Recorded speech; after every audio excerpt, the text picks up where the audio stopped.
Hombre, quien crispa es quien insulta. Y yo lo que he escuchado hoy por segunda vez son los insultos del señor Alzorriz, además de alguna mentira.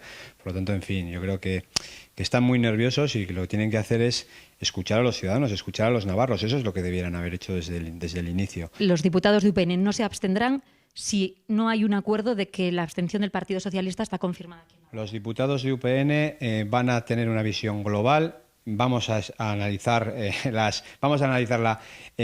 bueno, cuál es el escenario, pero no tiene ningún sentido que en España se haga una política y en Navarra se quiera hacer otra. Es decir, si el Partido Socialista lo que pretende es en Navarra ser responsable y apartar al independentismo para que no tome decisiones.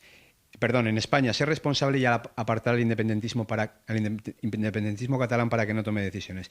Y en Navarra quiere ir de la mano del Partido Nacionalista Vasco y de H. Bildu, que no cuente con Unión del Pueblo Navarro y que no cuente con Navarra Suma. Es decir, que no.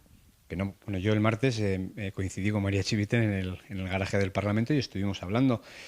Antes habíamos hablado por teléfono, quedamos en que íbamos a hablar, entre medio ella anunció la ronda de contactos y este martes, bueno, pues yo hablé con ella, quedamos en que iba a celebrar esta ronda de contactos y que después me llamaría.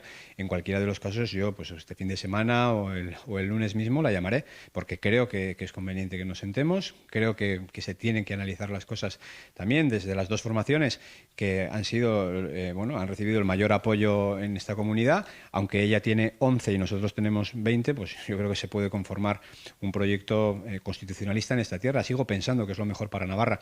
Por lo tanto, bueno, ha habido conversaciones, hemos hablado y quien diga otra cosa, pues en fin, está faltando la verdad.